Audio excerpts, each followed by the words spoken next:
তো hello dear student, কেমন আছো তোমরা সবাই? আশা করছি তোমরা সকলেই ভালো আছো। তো তোমরা আজকে থাম্বনেলটা দেখে হয়তো বুঝেই গেছো যে আজকের ভিডিওটা কী নিয়ে। তো আজকের ভিডিওটা শুধুমাত্র মাধ্যমিক ক্যান্ডিডেটদের জন্য, তো বাকিটা স্কিপ করে যেতে পারো।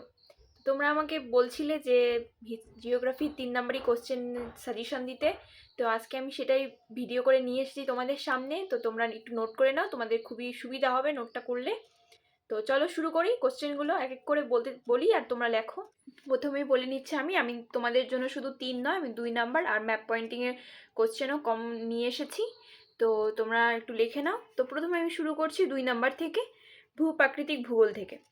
তারপরে হলো অপসারণ প্রক্রিয়া কাকে বলে, হৈমশিলা কাকে বলে, মিয়েন্ডার কি, ভূমিকম্পের কেন্দ্র উপকেন্দ্র বলতে কি বোঝো, আর ল্যাম্পস রেট কি। তারপরে জলবায়ু ও বায়ুমণ্ডল থেকে যেগুলো থাকবে সেগুলো হলো জেট বায়ু কি, এল নিনো কি, ঘূর্ণিঝড় কি, চিনুক বায়ু কি। পরে হলো পরিবেশ ও সম্পদ থেকে যেগুলো থাকবে সেগুলো হলো মৃত্তিকা ক্ষয় কি, টেকসই উন্নয়ন কি, বর্জ্য পুনর্ব্যবহার কি।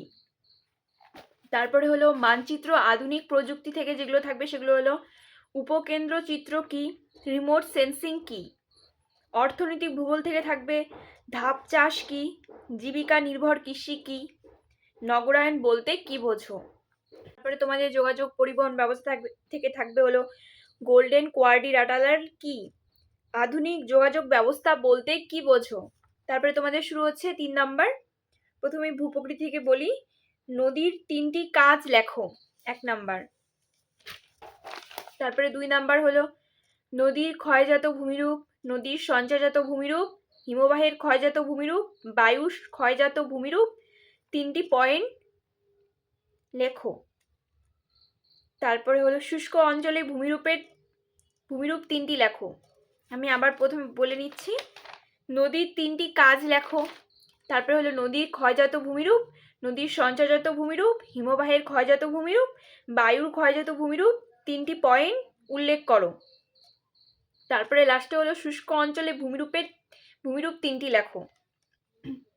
তারপরে তারপর বলছিল জলবায়ু ও বায়ুমণ্ডল থেকে, ক্রান্তীয় ঘূর্ণিঝড়ের 3টি বৈশিষ্ট্য লেখো, পশ্চিম ঝঞ্ঝার 3টি বৈশিষ্ট্য লেখো, মৌসুমি বায়ুর 3টি বৈশিষ্ট্য লেখো, এল নিনোর 3টি প্রভাব লেখো।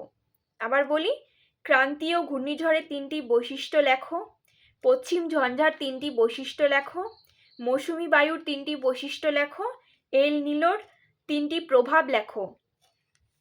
তারপরে হলো পরিবেশ ও সম্পদ থেকে, বন ও জারোর 3টি কুফল লেখো, মৃত্তিকা ক্ষয়ের 3টি কারণ লেখো, পরিবেশ দূষণের 3টি ফলাফল লেখো। তারপরে হলো জল দূষণের 3টি কারণ লেখো।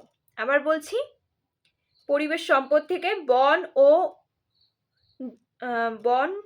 ও জাওর 3টি কুফল লেখো, মৃত্তিকা ক্ষয়ের 3টি কারণ লেখো, পরিবেশ দূষণের 3টি ফলাফল, জল দূষণের 3টি কারণ লেখো।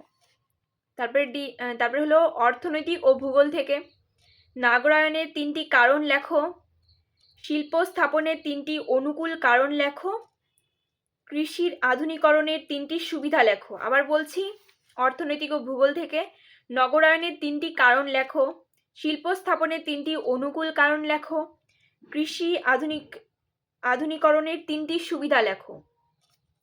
তারপরে হলো আধুনিক প্রযুক্তি ও মানচিত্র থেকে রিমোট সেন্সিং এর 3টি ব্যবহার লেখো, উপগ্রহ চিত্রের 3টি সুবিধা। এই 3 নম্বরই কোশ্চেন থেকে যেগুলো খুব ইম্পর্টেন্ট সেগুলো হলো নদীর 3টি কাজ লেখো, তারপরে নদীর ক্ষয়জাত ভূমিরূপের 3টি পয়েন্ট, হিমবাহের ক্ষয়জাত ভূমিরূপের 3টি পয়েন্ট, তারপরে হলো ক্রান্তীয় ঘূর্ণিঝড়ের 3টি বৈশিষ্ট্য লেখো, এল নিনোর 3টি প্রভাব লেখো, আর বন ও জাওয়ের 3টি কুফল লেখো, মৃত্তিকা ক্ষয়ের 3টি কারণ লেখো, আর নগরায়নের 3টি কারণ লেখো, রিমোট সেন্সিং এর 3টি ব্যবহার, আর হলো উপগ্রহ চিত্রের 3টি সুবিধা লেখো। এগুলোর মধ্যে এইগুলো খুব ভালো করে পড়বে। তারপরে তোমাদের শুরু হচ্ছে ম্যাপ পয়েন্টিং থেকে প্রথমে আমি নদী থেকে বলছি। নদীর মধ্যে যেগুলো ম্যাপ করে যাবে সেগুলো হলো গঙ্গা, যমুনা, ব্রহ্মপুত্র, নর্মদা নদী আর গোদাবরী নদী। আবার বলছি, গঙ্গা, যমুনা, ব্রহ্মপুত্র, নর্মদা নদী আর গোদাবরী নদী। তারপরে পর্বত ও মালভূমি থেকে বলছি, থর মরুভূমি, উত্তর ভারতের সমভূমি আর আরাবল্লী মরুভূমি। তারপরে হলো জলবায়ু ও বৃষ্টি সংক্রান্ত থেকে হলো ভারতের সর্বাধিক বৃষ্টিপাত অঞ্চল হলো মৌসিনরাম ও চেরাপুঞ্জি, এটা করবে।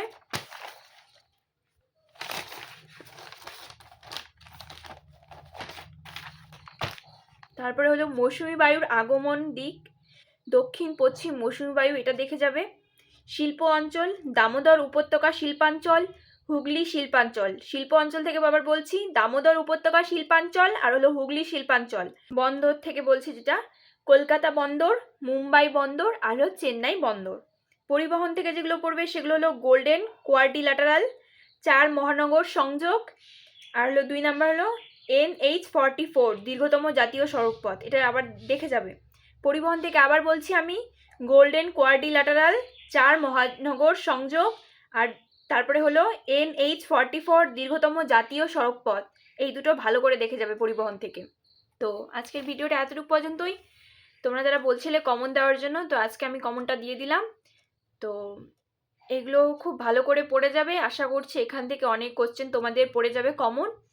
আর আমি বলছি না যে শুধু তোমরা এগুলোই পড়ো, কিন্তু এগুলো খুবই ইম্পর্টেন্ট, এগুলো পরীক্ষার আগে দেখে যেও, তাহলে তোমাদের অনেকটাই সুবিধা হবে। আর তোমাদের যদি আমার ভিডিওটা ভালো লাগে তাহলে তোমরা অবশ্যই লাইক কমেন্ট শেয়ার একটু করে দিও। আর ততক্ষণের জন্য টাটা।